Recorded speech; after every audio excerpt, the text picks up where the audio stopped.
In the age of social media censorship, questioning whether or not the Earth is a globe has been deemed harmful thought. But why is this? We seem to be conditioned to think that the issue has been scientifically settled. But this is not the case. Our most popular scientists recognize that the geocentric model, where the Earth is at the center of the universe, is observably accurate.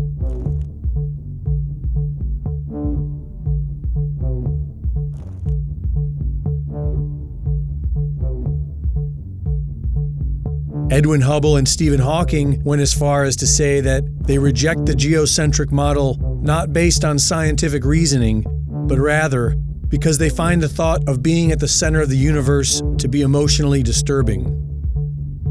Physicist George Ellis stated that you cannot disprove the geocentric model, you can only exclude it on philosophical grounds. The Michelson-Morley experiment in the 1880s proved the Earth was stationary, and Albert Einstein claimed this was a serious embarrassment and intended to disprove it with his relativity theory, but later admitted that he had failed to do so. We are conditioned to think that the heliocentric model is scientifically superior to the geocentric model, but when we apply scientific reasoning, we discover that this is not true.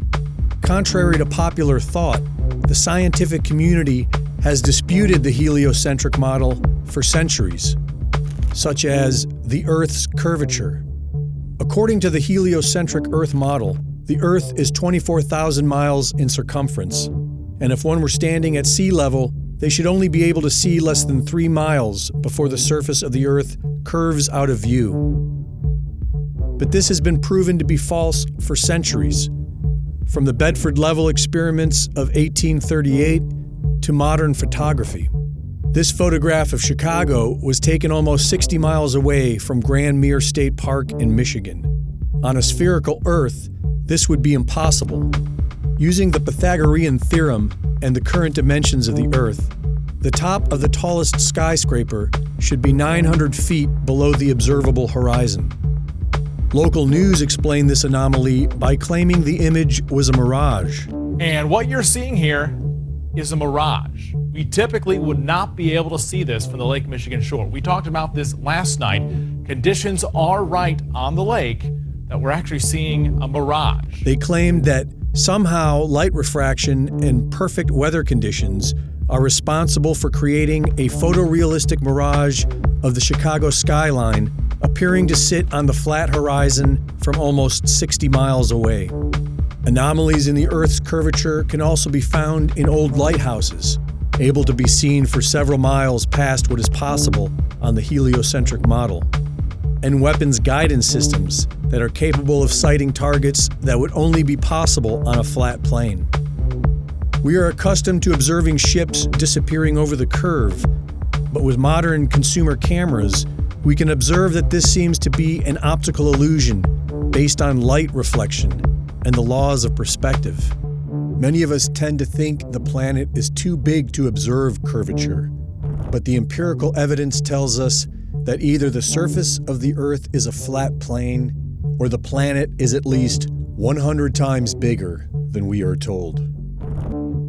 Another very intriguing argument for flat earthers is Antarctica, the mysterious massive continent at our southern pole that nobody is allowed to explore. After sailing over 60,000 miles along the Antarctic coastline, Captain Cook was never able to complete the journey around the ice continent, which is supposed to be just under 12,000 miles around. Neither was James Clark Ross or the British ship Challenger. Nobody has ever successfully circumnavigated Antarctica.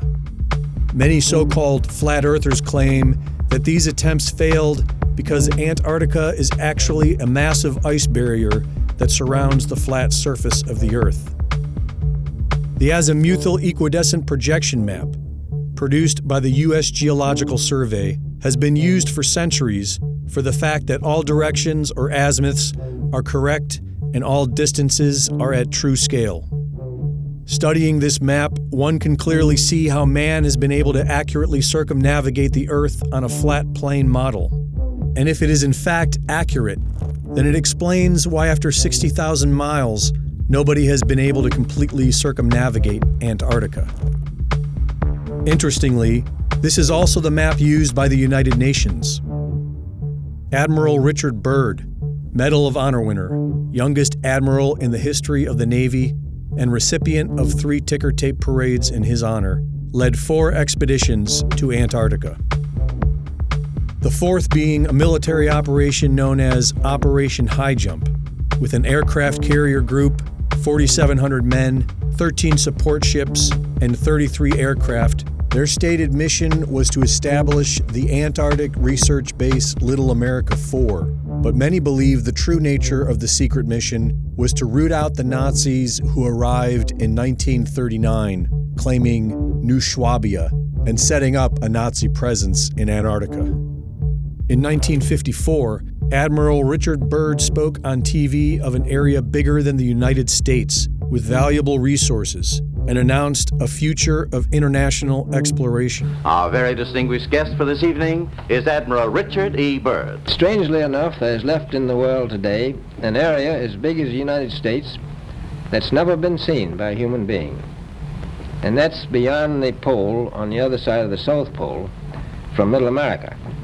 We've found enough coal within 180 miles of the South Pole in a great ridge of mountains. It's not covered with snow, enough to supply the whole world for quite a while. And I think it's quite astonishing that there should be an area as big as that unexplored. That's a tremendous So challenge. there's a lot of adventure left down at the bottom of the world. Admiral, do you hope to see that? I do. So I'm willing to say to you that there will be a number of expeditions that will follow, I think, year after year, at the bottom of the world, because the government has really become interested. But this never happened. In 1957, Admiral Byrd died in his sleep of a heart ailment at the age of 68. And on December 1st, 1959, all 12 countries active in Antarctica signed a United Nations treaty that outlawed all public travel south of the 60th southern parallel. This was the same time that NASA was formed.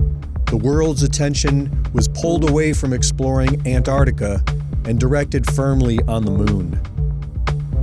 In 1962, a series of high-altitude nuclear tests was carried out by the United States.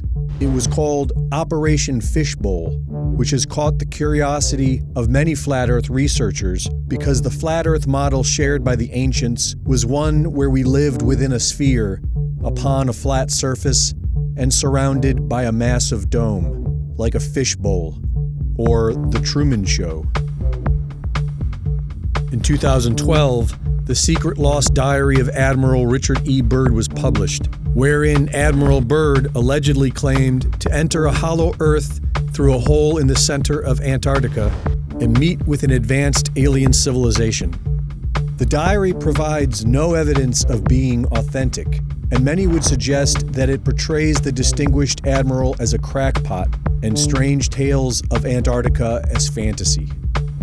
To this day, the public is strictly prohibited from traveling below the 60th southern parallel. Nobody has ever completely circumnavigated Antarctica, and airplanes are prohibited from flying over the icy continent. What are they hiding? There is now talk of investing trillions of dollars to explore Mars. Why not Antarctica? If sharing videos about flat Earth is harmful, why not put it all to rest by circumnavigating Antarctica, documenting everything, and prove that the Earth is a spinning globe? Greg Reese reporting.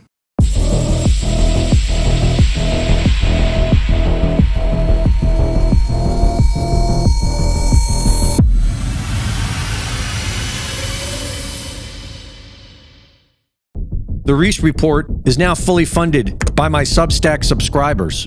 Subscribe today and support my work at gregreese.substack.com.